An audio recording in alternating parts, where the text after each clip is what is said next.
दोस्तों, तो आपने देखा अभी तक गोल्ड रैंक से 3 स्टार रैंक तक लोग यहाँ पे इनकम की अगर बात करें, है ना, तो मोबाइल से लेकर कार तक अचीव कर रहे हैं। तो ये कैसे हो पाया, कौन सा सिस्टम है हमारा, जो आप लोगों को आज जानने को मिलेगा।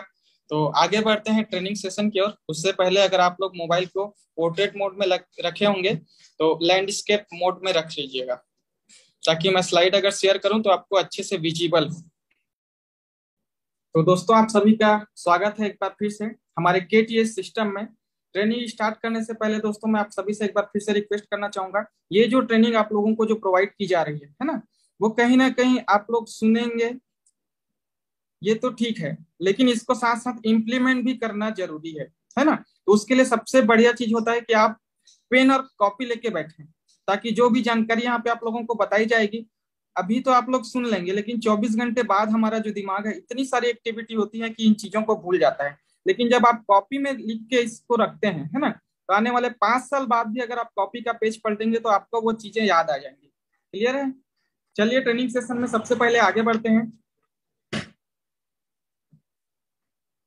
तो यहाँ पे जैसा कि आप लोग देख पा रहे हैं, इस शख्स को शायद आप सभी जानते होंगे, नहीं जानते होंगे तो गूगल में सर्च कीजिएगा, एलॉन मस्क। ठीक है, जो कि फाउंडर हैं टेस्ला इलेक्ट्रिक कार के, और स्पेस एक्स जो हमारा स्पेस स्टेशन है। फॉर एग्जाम्पल आप लोगों ने सुना होगा नासा। नासा जो हमारा स्पेस स्टेशन है, जो अंतरिक्ष में रिसर्च करता है, रॉकेट लॉन्च करता है, वैसा ही एक कंपनी इनका खुद का है, जिसको हम लोग जानते हैं स्पेस एक्स के नाम से। क्लियर है? और साथ ही साथ इन्होंने एक जबरदस्त लाइन बोला है कि जिद्दी होना भी जरूरी है। क्या है? जिद्दी होना भी जरूरी है। आपको तब तक हार नहीं माननी है, आपको तब तक हार नहीं माननी चाहिए जब तक आप हार मानने को मजबूर ना हो जाए। क्लियर है सभी को? तो इनका ये कहना है कि आप अगर किसी काम को पकड़ लिए तो इतना जिद पाल लीजिए कि आप जब तक आपको कोई हार मानने के लिए मजबूर ना कर दे, तब तक उस काम में आपको डटे रहना है। तो और आगे बढ़ते हैं। ये दुनिया के सबसे अमीर व्यक्ति में इनका नाम आता है। अभी टॉप में थे, टॉप सेकंड पोजीशन में चले गए, सिर्फ 1-2 बिलियन डॉलर के कारण से, है ना। सबसे टॉप में जो हमारे अभी की डेट में इंडिया में अगर देखा जाए तो जेफ बेजोस जी हैं, और उसके बाद टॉप सेकंड में अगर पूरी दुनिया में अगर किसी का नाम आता है तो वो आता है इलॉन मस्क का। क्लियर है? तो मैं दोस्तों, ये जो ट्रेनिंग सेशन है आप लोगों को अगर इनके बारे में बता रहा हूँ, तो मैं इसलिए नहीं बता रहा हूँ कि ये व्यक्ति बहुत ज्यादा पैसे कमा रहा है या दुनिया में सबसे अमीर व्यक्ति है। मैं आप लोगों को इनके बारे में इसलिए बता रहा हूँ कि वाकई में ये पैसा अगर कमा रहे हैं तो इनके अंदर क्या ऐसा टैलेंट है कि दुनिया में सबसे अमीर व्यक्ति हैं। दोस्तों, यहाँ पे जैसे इनका नेटवर्थ दिखाया जा रहा है कि 251 बिलियन। मैं आप लोगों को जानकारी के लिए बताना चाहूँ कि 1 बिलियन का मतलब होता है 100 करोड़ रुपए। और इनके पास अगर संपत्ति की अगर बात करें तो लगभग लगभग खरबों में संपत्ति है। तो इनके अंदर ऐसा क्या टैलेंट है कि ये दुनिया के सबसे अमीर व्यक्ति बन पाए? आइए जानते हैं आगे। ठीक है, इनके बारे में कुछ कुछ पॉइंट है। एलॉन मस्क दुनिया के सबसे अमीर व्यक्ति। इनका जन्म जो है 28 जून 1971 को हुआ था, अफ्रीका के प्रिटोरिया शहर में। 12 साल की उम्र में इन्होंने अपना जो एक्स्ट्रा ऑर्डिनरी टैलेंट है वो दिखाना चालू कर दिया था। 12 साल की उम्र में इन्होंने एक वीडियो गेम बनाया, और हमारे इंडिया में क्या होता है, 12 साल के बच्चे वीडियो गेम को खेलते हैं। क्लियर है? 12 साल की उम्र में इन्होंने एक वीडियो गेम बनाया और उसे $500 में बेच के अपना खुद का कंपनी स्टार्ट किया था। ठीक है, और हाल ही में अभी न्यूज में सुनने को आया कि 2020 में एलॉन मस्क ने अपने सभी रेसिडेंशियल बंगले जो हैं वो बेच दिए। अब वो खुद किराए के घर में रहते हैं। क्लियर है? और आगे बढ़ते हैं। इनके अंदर कुछ कुछ यूनिक टैलेंट है। जैसे सबसे पहले मैं आप लोगों को इनके लाइफ का एक घटना बताना चाहूंगा। हाईली कॉम्पिटिटिव, ये कंपटीशन के मामले में सबसे ज्यादा आगे है, और कंपटीशन किसी से नहीं, खुद से। एक रिसर्च किया गया है इनके लाइफ के बारे में, बायोग्राफी जब इनका लिखा गया तो एक मैगजीन में, कि ये जो व्यक्ति हैं, है ना, जब कॉलेज टाइम में थे तो इनके कॉलेज में एक इनकी क्लासमेट थी जिनका रैंक, है ना, क्लास में जो नंबर रहता है वो आया 97, और एलॉन मस्क का आया 98। अब ये क्लास में टॉपर तो रह गए, लेकिन इसके बाद भी इन्होंने एक कंपटीशन रखा और अपने प्रोफेसर को बोला कि सर, एक बार चेक कीजिए। मतलब ये होता है कंपटीशन के लेवल। आप क्लास में टॉप हैं, फिर भी आपको कंपटीशन करना है किससे? अपने आप से। उन्होंने अपने प्रोफेसर को बोला कि सर चेक कर लीजिए, कहीं मेरा नंबर 100 भी हो सकता है। क्लियर है? कहीं मेरा नंबर 100 भी हो सकता है। ऐसा कंपटीशन इन्होंने अपने आप से रखा है। मतलब अपना जो वर्क है उसको कहीं ना कहीं ये 100% देते हैं। क्लियर है दोस्तों? और ये ऐसी एक बात है, डिटर्मिनेशन, जो इनके अंदर काफी अच्छे तरीके से है। लोग अपना जो टाइम है कहीं ना कहीं किसी ना किसी चीजों में इन्वेस्ट करते हैं, है ना। और एक स्पेशल डे रहता है सभी के घरों में, मान के चलिए कोई फेस्टिवल है, वैसा ही इनके लिए स्पेशल डे जो है, मान के चलिए हर किसी के लिए उनका खुद का बर्थडे। तो ये अपने काम के प्रति इतने डिटर्मिनेट हैं, इतने डिटर्मिनेट हैं कि ये अपने बर्थडे में भी लगभग 24 घंटे काम किए हैं। अभी लास्ट जो बर्थडे हुआ इनका, जिसमें वो लगभग 24 घंटे काम किया, उनका पूरा स्टाफ देख रहा था कि सर कब सेलिब्रेट करेंगे बर्थडे को करके। लेकिन उन्होंने लगभग 24 घंटे काम करने के बाद में अपना जो बर्थडे है वो सेलिब्रेट किया। तो इस तरीके का डिटर्मिनेशन जो है, कर्तव्य निष्ठा जो है, इनके अंदर कूट कूट के भरी हुई है, तब जाके वो दुनिया के सबसे अमीर व्यक्ति में आते हैं। क्लियर है दोस्तों? और एक चीज है, सेल्फ एजुकेशन के मामले में एलॉन मस्क जी कहते हैं कि वो जितनी भी चीजें सीखे हैं, है ना, वो जितनी भी चीजें सीखे हैं, या वो अपने कंपनी में जब किसी एम्प्लॉय को हायर करते हैं, तो वो ये नहीं देखते कि उनकी डिग्री क्या है, वो ये देखते हैं कि उनके पास टैलेंट क्या है ना। वैसा ही एक स्लोगन यहाँ पे जैसे मैंने लिखा है, सर का कहना है कि आपको सीखने के लिए स्कूल के ऊपर डिपेंड होने की जरूरत नहीं है। क्या लिखा है यहाँ पे? आपको सीखने के लिए स्कूल के ऊपर डिपेंड होने की जरूरत नहीं है। स्कूल सिर्फ आपको 1% सिखाती है, 99% आपको खुद से सीखना रहता है।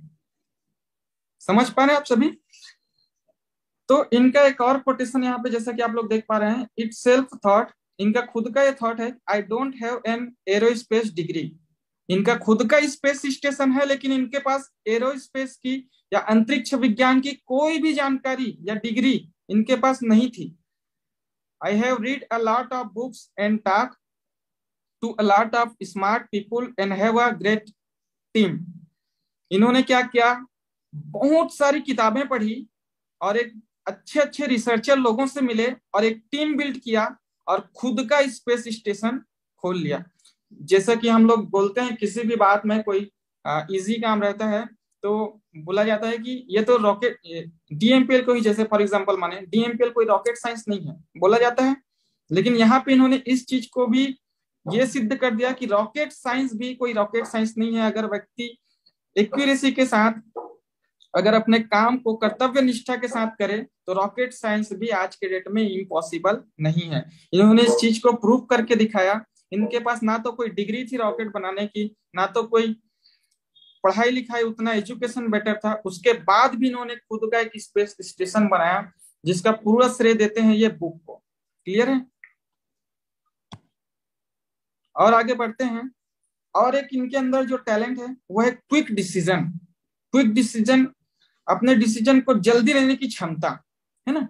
एक ऐसा ही घटना हुआ था 2006 में कि इनको अपना रॉकेट लॉन्च करना था, फॉल्कन 1, ठीक है। और एक अंतरिक्ष में एक और रॉकेट उसी दिन लॉन्च होना था जिस दिन इनका रॉकेट लॉन्च होने जा रहा था, यूएस का टाइटन 4। तो यूएस गवर्नमेंट ने इनको परमिशन नहीं दिया कि आप इस दिन रॉकेट लॉन्च नहीं कर सकते, क्योंकि इस दिन हमारा लॉन्च हो रहा है रॉकेट, है ना। तो इन्होंने क्या किया? तुरंत डिसीजन लिया और पूरे वर्ल्ड में एक ऐसी जगह का लोकेशन ढूंढा जहां पे वो अपना रॉकेट गवर्नमेंट के रॉकेट से, यूएस गवर्नमेंट के रॉकेट से पहले लॉन्च कर सके, क्योंकि इनका जो रॉकेट था वो यूएस में रखा हुआ था। क्लियर है? तो पैसिफिक आइलैंड है, वहां की गवर्नमेंट से इन्होंने बात किया, वहां पे लोकेशन ढूंढा और टाइटन 4 यूएस गवर्नमेंट के रॉकेट के लॉन्च होने से पहले इन्होंने अपना रॉकेट लॉन्च करके एक इतिहास खड़ा कर दिया। तो दोस्तों ये होता है क्विक डिसीजन, अपने आप में स्वयं निर्णय लेने की क्षमता। तो ये क्षमता इनके अंदर है। क्लियर है? और आगे बढ़ते हैं। इन्होंने अपने डिक्शनरी में यू कांट शब्द रखा ही नहीं है। समझ पा रहे हैं आप सभी? इन्होंने अपने डिक्शनरी में यू कांट, तुम नहीं कर सकते, ये शब्द रखा ही नहीं है। ये किसी भी काम को इम्पॉसिबल है ये जानते ही नहीं है। इन्होंने एक जबरदस्त लाइन और बोला है, कभी भी नई चीजें करने से डरो मत, यही तो आपको दुनिया से अलग बनाती है। क्लियर है? कभी भी नई चीजें करने से डरो मत, यही तो आपको दुनिया से अलग बनाती है। इनके पास भी चैलेंजेस आया, इनको भी लोगों ने कहा, नील आर्मस्ट्रॉन्ग जो कि चंद्रमा में जाने वाले पहले व्यक्ति थे, वो इनका उपहास उड़ाया करते थे कि ये जो रॉकेट बना रहा है, पहले क्योंकि इनका जो प्रोजेक्ट होता था कि रॉकेट जब इनका लॉन्च होता था लैंड नहीं कर पाता था, वापस अंतरिक्ष से सुरक्षित नहीं आ पाता था। तो नील आर्मस्ट्रॉन्ग जी इनके ऊपर उपहास उड़ाते थे कि नासा जैसी एजेंसी ये काम कर रही है तो आप कौन सी खेत की मूली हो करके, है ना। तो इन्होंने उनके उपहास में कभी एग्रेसिव नहीं हुए, है ना, जैसे महात्मा गांधी जी के बारे में आप लोग जानते हैं, है ना। तो ये कभी उनके उपहास में एग्रेसिव नहीं हुए, इन्होंने उनको करके दिखाया। अपना खुद का स्पेस स्टेशन इन्होंने इसी चैलेंज के बदौलत बना लिया। क्लियर है दोस्तों? दूसरी जो चीज आप लोग जानते होंगे, कई कार की कंपनियां हैं, 100 साल पुरानी कंपनियां हैं, इनको चैलेंज किया गया कि भैया मार्केट में और कोई कंपनी नहीं आ सकती कार की, आप कार की कंपनी खोलोगे तो नहीं चलेगा। लेकिन इन्होंने आज से 20 साल पहले, लगभग 2030 में, टेस्ला नाम की कंपनी को अपने हैंड में लिया, और आज आप लोग देख रहे होंगे आपके आसपास में अभी इलेक्ट्रिक स्कूटी और बाइक आना चालू हुआ है। इन्होंने सीधा सीधा कार डिजाइन कर दिया इलेक्ट्रिक, जो कि टेस्ला कार के नाम से आप इंटरनेट में सर्च करेंगे, इनकी एक कार की जो प्राइस है लगभग 1 करोड़ रुपए है। ठीक है, 1 करोड़ से ऊपर ही जाएगा। तो ऐसा इन्होंने इनोवेशन किया जो कि इनके फ्यूचर विजन को दिखाता है कि ये अभी का नहीं सोच रहे हैं, आने वाले 20 साल 30 साल 50 साल का विजन लेके चलते हैं। इनको चैलेंज किया गया कि भैया आप बैंकिंग का काम नहीं कर सकते, इन्होंने इंटरनेशनल बैंकिंग के लिए पेपाल नाम का एक एप्लीकेशन लॉन्च कर दिया। तो चैलेंजेस इनके पास भी आए, है ना। इन्होंने क्या कहा कि भाई इम्पॉसिबल नाम की कोई चीज नहीं होती, यू कांट नाम का चीज मैंने पढ़ा ही नहीं है। इनके कई इंटरव्यू में इनको कैसा सवाल किया गया तो ये ऐसा रिएक्ट करते हैं जैसे इनके लिए वो चीज पॉसिबल है ही नहीं, है ना। तो ये हर चीज को इजी टू वे लेते हैं और चैलेंज एक्सेप्ट करते हैं, है ना। इसके साथ ही साथ जो आपको हुनर इनके अंदर जो देखने को मिल रहा है वो यू कांट। और आगे बढ़ते हैं तो इन्होंने, जैसा कि मैंने बताया, इनके पास ना तो कोई डिग्री थी, है ना। जैसा कि हम आज डीएमपीएल में ज्वाइन हो चुके हैं तो क्या आपको पूछा गया क्या कि आपके पास भैया कोई डिग्री है क्या, आप 12th पास हो, कॉलेज पास हो, आपका एजुकेशन पूछा गया क्या? नहीं। लेकिन सेम जिस तरह से एलोन मस्क जी के पास भी कोई डिग्री नहीं थी, उन्होंने किस चीज को दिया है अपना क्रेडिट? बुक्स को। इसी तरीके से हम भी डीएमपीएल में अगर आते हैं तो हमारे सिस्टम में एक चीजें हम लोगों को हमेशा से बोली जाती है कि भैया आप क्या कीजिए, बुक रीडिंग कीजिए। जिस सिस्टम के बारे में आप काम करने के लिए आए हैं, नेटवर्क मार्केटिंग इंडस्ट्री में आए हैं, एमएलएम सेक्टर में आए हैं, उस सेक्टर का आपको नॉलेज नहीं रहेगा तो आप काम कैसे करेंगे? तो इसके लिए सबसे ज्यादा जरूरी क्या है कि हमको बुक्स रीडिंग की आदत डालनी पड़ेगी। क्लियर है? तो सबसे पहले मैं आप लोगों को कुछ बुक सजेस्ट कर रहा हूं जो कि मुझे सजेस्ट किया गया था और मैंने सिस्टम में पढ़ा, और आज की डेट में जैसे कि आप लोग देख पा रहे हैं, इनकम लेते लेते इस ट्रेनिंग को सीखते सीखते आज ट्रेनिंग देने का मौका मुझे मिला है। तो विनोद सेन सर ने मुझे एक बुक सजेस्ट किया था, है ना, जिस बुक का नाम था नेटवर्क मार्केटिंग, कितना सच कितना झूठ। तो दोस्तों इस बुक को आप लोग रीड कीजिए, एक जबरदस्त टाइम शेड्यूल बनाइए अपना जिसमें आप बुक रीडिंग का भी टाइम रखिए। मॉर्निंग का सेशन सबसे बेस्ट रहता है कि आप सुबह उठ के किताब पढ़ें, है ना। उसके अलावा दूसरा बुक जो मैंने आपको सजेस्ट किया यहाँ पे वह है बड़ी सोच का बड़ा जादू। इससे आपका थॉट बढ़ेगा, आप इंसान हैं, आप क्या कर सकते हैं, ये आपको इस बुक को रीडिंग करने के बाद पता चलेगा। क्लियर है? और तीसरा बुक यहाँ पे लिखा है सवाल ही जवाब। सवाल ही जवाब, आपके पास कई तरह के लोग सवाल करेंगे, तो उन्हीं के सवाल से उन्हीं को कैसे सवाल करके जवाब देना है, उसका बेस्ट तरीका इस बुक में दिया गया है। ये 3 किताबें आप लोग जरूर पढ़ें, ये मैं आप लोगों को रिकमेंड करना चाहूंगा। ठीक है, और आगे बढ़ते हैं। उसके बाद, है ना, ज्वाइन तो हो गए, आपको एक हैबिट डालना पड़ेगा आप कि आपको बुक रीडिंग करना है। दूसरा चीज, अब आप अगर काम कर रहे हैं, है ना, और एग्जांपल मैं आप लोगों को देना चाहूंगा यहाँ पे कि आपने जर्नी अपनी स्टार्ट कर ली है एमएलए में, आपको जाना है कहाँ? दिल्ली। लेकिन आपको पता नहीं है कि आपको कैसे जाना है ना। तो उसके लिए या कितने टाइम में जाना है, आपको ट्रेन से जाना है, बस से जाना है कि बाई फ्लाइट जाना है, तो उसके लिए यहाँ पे हम लोग गोल डिसाइड करते हैं। गोल हमारा क्या रहेगा, शॉर्ट टर्म गोल, जो कि 3 महीने के अंदर का रहेगा। इसमें आप लोग 3 चीजें और नोट कर सकते हैं। पहला चीज है कि आपको भैया 3 महीनों के अंदर में कितनी इनकम करनी है। ठीक है, पहला चीज आप लोग नोट डाउन कर सकते हैं कि इस 3 महीने में आपको कितनी इनकम करनी है।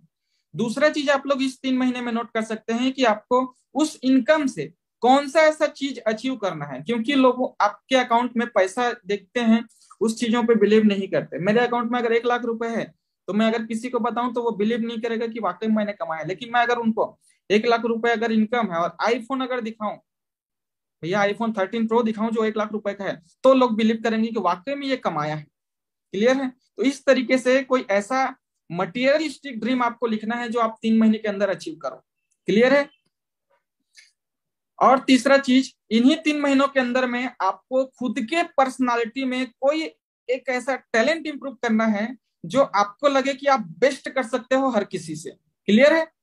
तो क्या चीजें बताई मैंने, सबसे पहले आपको शॉर्ट टर्म ड्रीम यहाँ पे लिखना है, जिसमें आपको क्या लिखना है, सबसे पहले कि इस 3 महीनों में आपको कितना इनकम अचीव करना है।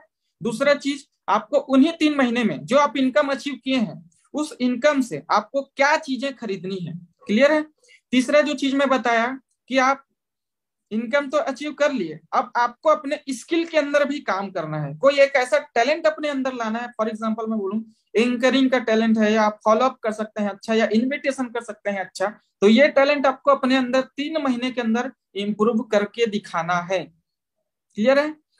और आगे अगर हम बढ़ते हैं तो रहता है हमारा मिडिल टर्म गोल। इसमें भी आपको सेम चीजें फॉलो करनी है। इसमें आपका जो टारगेट रहेगा, 1 महीने से 6 महीने के बीच में आप कितना इनकम अचीव करना चाहते हैं।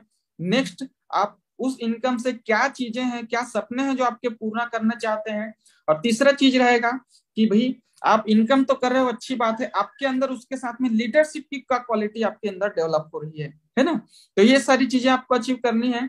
तीसरा जो है हमारा लॉन्ग टर्म ड्रीम, जिसको हम लोग बोलते हैं, ये आपका रहेगा 1 साल से 3 साल का, कि भाई आप इस सिस्टम में अगर आए हो तो कम से कम 3 साल आप करके देखिए।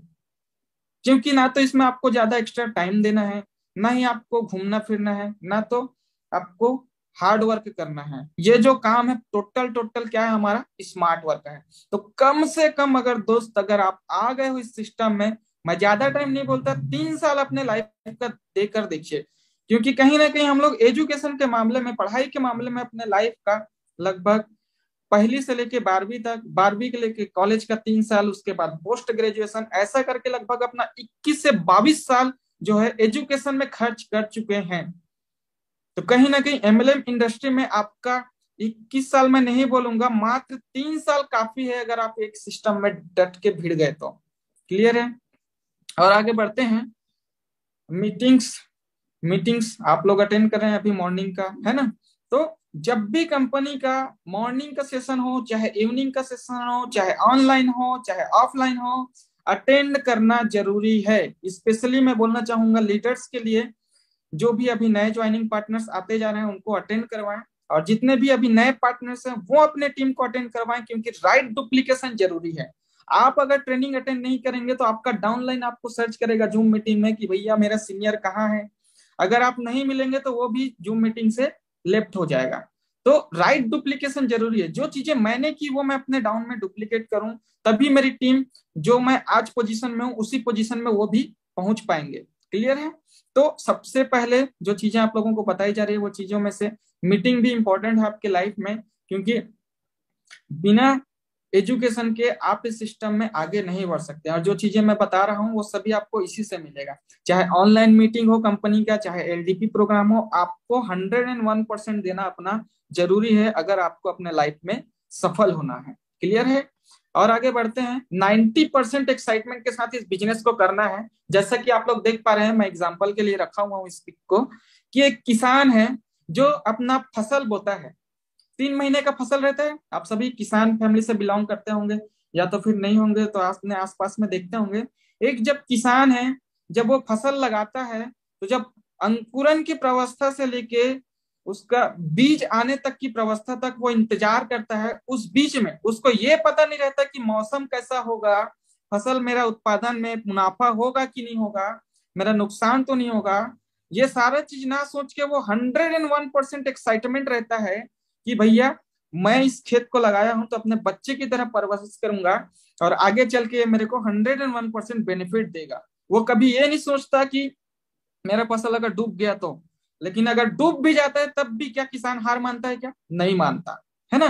वो किसान दोबारा उस खेत को तैयारी करता है, दोबारा उस फसल को बोता है, दोबारा वही एक्साइटमेंट उनके अंदर दिखाई देता है जो एक्साइटमेंट वो पहले से था। और उसका जो जिंदगी है इसी तरीके से चलता है दोस्त। एक किसान जो है कभी डिमोटिवेट नहीं होता है ना। वो जब भी फसल लगाएगा तो इस एक्साइटमेंट के साथ में रहता है कि इसका जो परिणाम है ना वो मुझे एक ना एक दिन मिलेगा, है ना। तो इस तरीके से आपको भी अपने अंदर एक्साइटमेंट बना के रखना है। 90% एक्साइटमेंट के साथ में इस बिजनेस को करना है। कुछ लोग अगर आपको बोल रहे हैं भैया कौन सा काम कर रहा है, जोड़ने वाला काम है, तोड़ने वाला काम है, तो उनको नेग्लेक्ट करना है। कुछ लोग आपका मजाक उड़ाएंगे, तू कहाँ फंस गया, तू कहाँ फंस गई, तो उनको नेग्लेक्ट करना है। आपको आपका काम इसी तरीके से करना है जैसा ये किसान करता है। बचपन से बीज लगाया रहता है, उसको ये पता नहीं रहता कि वो एक बीज कितना फल दे देगा उसको, है ना। वो एक बीज कितना फल दे देगा। इसी तरीके से आपको भी इस इंडस्ट्री में आए हैं ना तो एक बीज लगाते हुए चलना है, आपको इनविटेशन करते हुए चलना है। क्या पता कौन सा व्यक्ति आए और आपका टीम में बूम हो जाए। क्लियर है। तो 90% एक्साइटमेंट के साथ में इस बिजनेस को करना है। और आगे बढ़ते हैं। 8% जो रहता है हमारा क्या रहता है? टेक्निक। जैसा कि आप देख पा रहे हैं ये जो ट्रक है वो यहाँ पे क्या है? पंचर है। अब इसको मान के चलिए 50 व्यक्ति भी मिलके उठाए ना तो ये नहीं उठ पाएगा। लेकिन इसी का सोल्यूशन क्या है? क्या है सोल्यूशन हमारा? जैक। एक जो जैक रहता है वो जैक इसको 5 मिनट में ऊपर उठा देगा और आप पंचर का सोल्यूशन चुटकी में कर सकते हैं। सही है। तो इसी तरीके से हमारे भी लाइफ में आएगा कुछ कुछ प्रॉब्लम्स, तो हमको टेक्निक्स यूज करना है। टेक्निक के लिए क्या रहता है हमारा? टेक्निकल टूल्स, यूट्यूब है, टेस्टिमोनियल्स है, ये सारी चीजें हमारे टूल्स में आते हैं। इन सभी चीजों को हमको फॉलो करना है। इन्हीं टेक्निक्स का यूज करके हमको सामने वाले को इस प्लेटफॉर्म में लाना है। ठीक है। अपना दिमाग नहीं लगाना है, सिस्टम जो प्रोवाइड कर रहा है उन्हीं टेक्निक्स को आपको फॉलो करना है ना। और आगे बढ़ते हैं।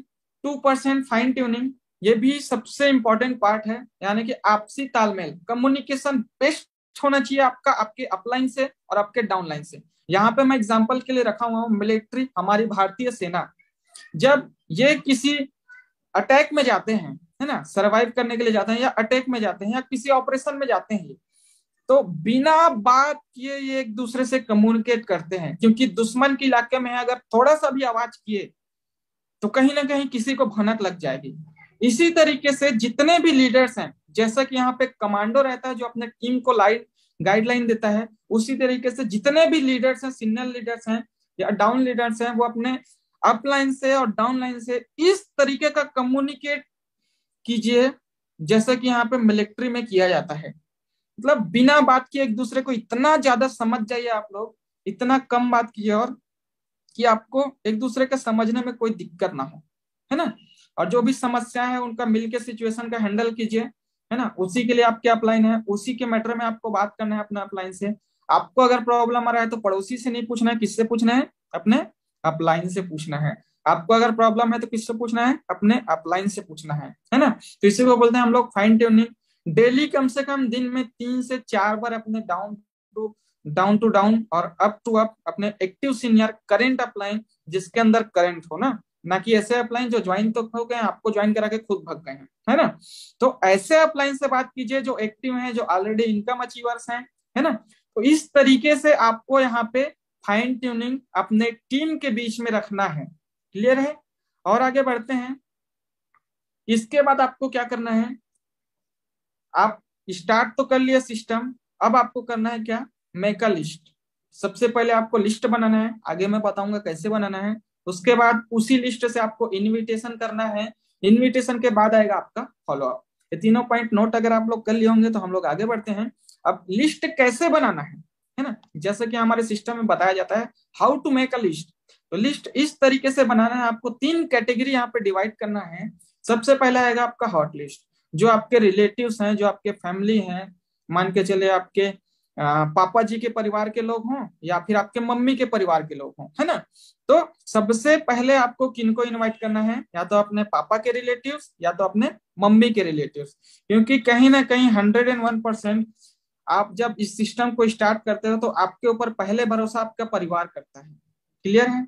दोस्त यार साइड कीजिए, पहले सबसे पहले आपको काम करना है किस पे, आपके फैमिली के ऊपर। फॉर एग्जाम्पल मान के चलिए आपके घर में कोई फेस्टिवल हो रहा है या कोई त्योहार है और आप किसी लोगों को इनवाइट कर रहे हैं, आप पूजा का कार्यक्रम है, छठी का है, शादी का है, तो आप लिस्ट बनाते हैं इनवाइट करने के लिए।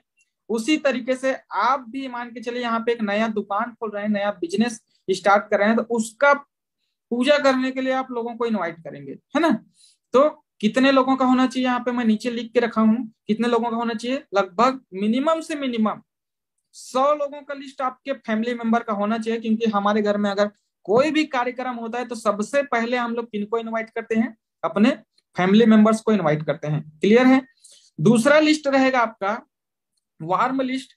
इसमें आपको इनवाइट करना है अपने आस पड़ोस के लोगों को, और किनको करना है, अपने दोस्त यार लोगों को। अब दोस्त यार कोई भी हो सकते हैं, आपके स्कूल के हो सकते हैं, आपके आसपास के हो सकते हैं, आपके कॉलेज के हो सकते हैं, या फिर आप जहाँ पे वर्क करना जाते हैं वहां के लोग हो सकते हैं, है ना। तो इस तरीके से यहाँ का भी लिस्ट आपको कौन से लिस्ट में बनाना है, सेकेंड लिस्ट, जो आपका क्या नाम से रहेगा, वार्म लिस्ट। ठीक है, तो इसमें लगभग 50% रिजल्ट आता है। हॉट लिस्ट में आपका 101% रिजल्ट आता है।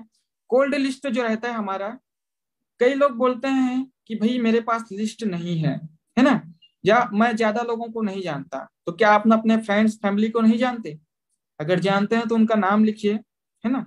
उसके अलावा अगर आपके पास वाकई में अगर ऐसा लगता है कि आपके परिवार नहीं है, कोई नहीं है, दोस्त या नहीं है, तो आप इस लिस्ट में भी काम कर सकते हैं। लेकिन 3 महीने बाद, जब तक आपका हॉट लिस्ट और वार्म लिस्ट खत्म नहीं हो जाता, तब तक आपको सोशल मीडिया प्लेटफॉर्म में नहीं आना है।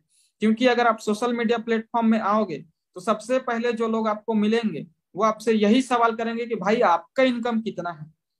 तो आपके पास जब तक दिखाने लायक इनकम ना हो जाए, जब तक आपके पास कोई रैंक ना हो जाए, आपको सोशल मीडिया प्लेटफॉर्म में आना ही नहीं है। क्लियर है? तो इसमें आ सकते हैं आपके अननोन फ्रेंड्स कोल्ड लिस्ट में।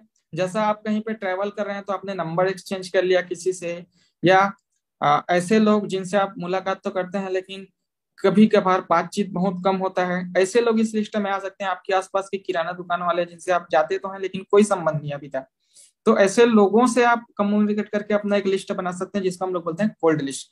किसी भी अनजान व्यक्ति से आप मिले वो आपका रहता है कोल्ड लिस्ट। उसी तरीके से सोशल मीडिया प्लेटफॉर्म आप जैसे यूज करते होंगे, फेसबुक है आपका, इंस्टाग्राम है ना। उसके अलावा और भी बहुत सारे प्लेटफॉर्म हैं, कुटुंब ऐप, सामाजिक ऐप जैसे आप लोग यूज करते होंगे, है ना। तो वहां से आप लोग प्रोस्पेक्टिंग करके लोगों को यहाँ पे ला सकते हैं। ये लिस्ट जो है आपका कभी खत्म नहीं होने वाला। मैंने नीचे लिख के रखा है कितना, अनलिमिटेड है आपके पास लिस्ट।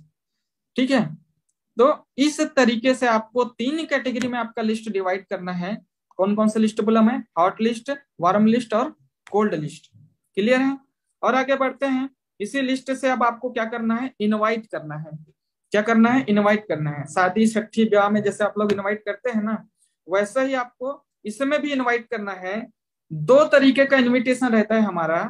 सबसे पहला रहता है डायरेक्ट इनविटेशन, है ना।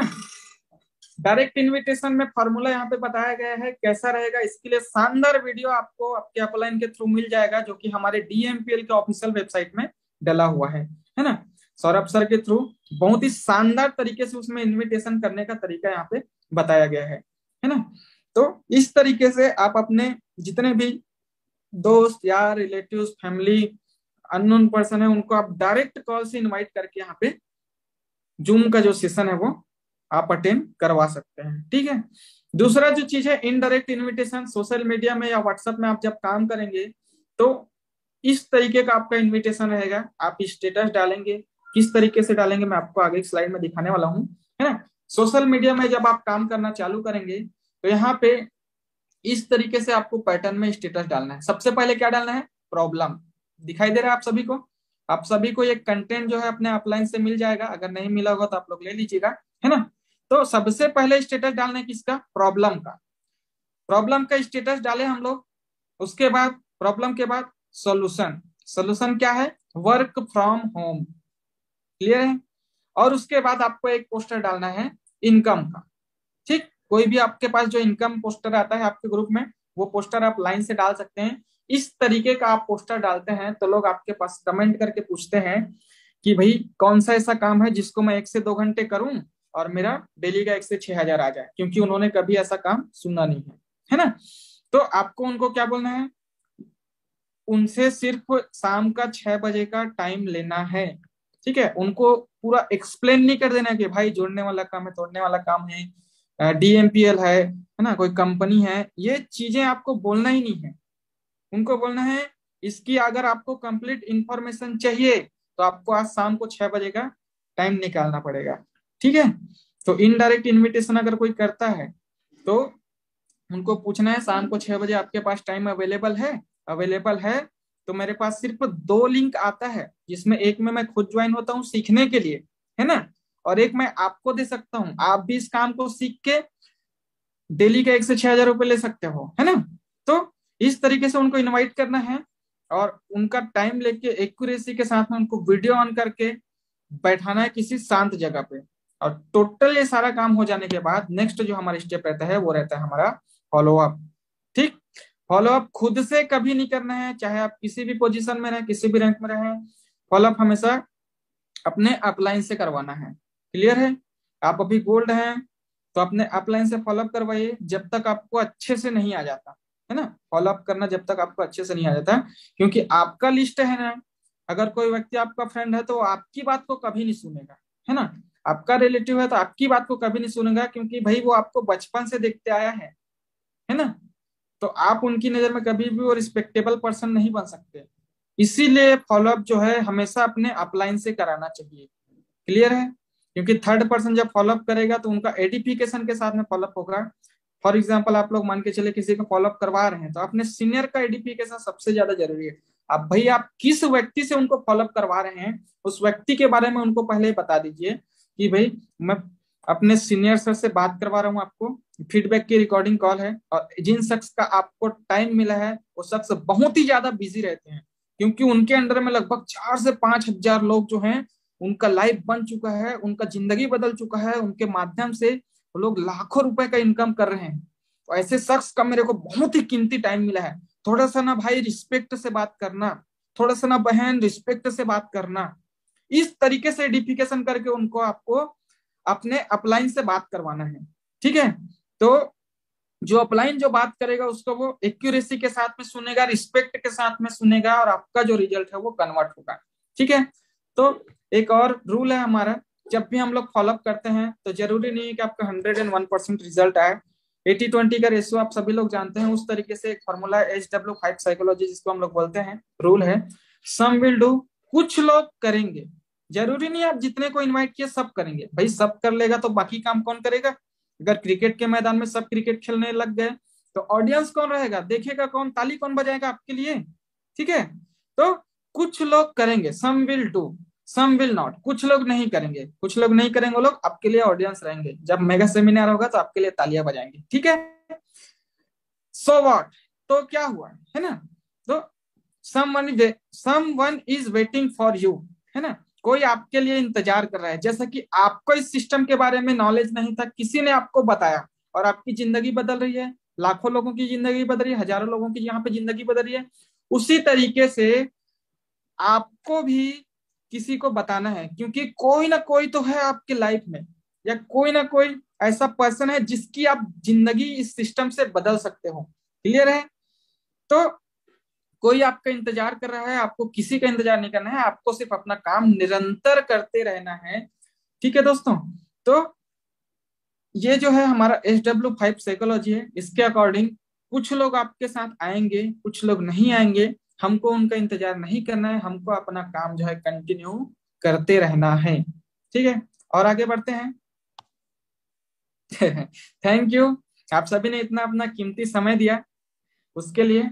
और आज का सेशन मेरा यहीं तक का था, और मैं सबसे पहले तो थैंक्स बोलना चाहूंगा एक बार और हमारे MD सर लोगों को, जिन्होंने मुझे ये मौका दिया और आप सभी को एक बार फिर से दोस्तों गणेश चतुर्थी पर्व की हार्दिक शुभकामनाएं। आप लोगों को एक ट्रेनिंग सेशन कैसा लगा, आप लोग फीडबैक में अपने अपने ग्रुप में डाल सकते हैं। तो आज का सेशन यहीं तक का था। थैंक यू दोस्तों।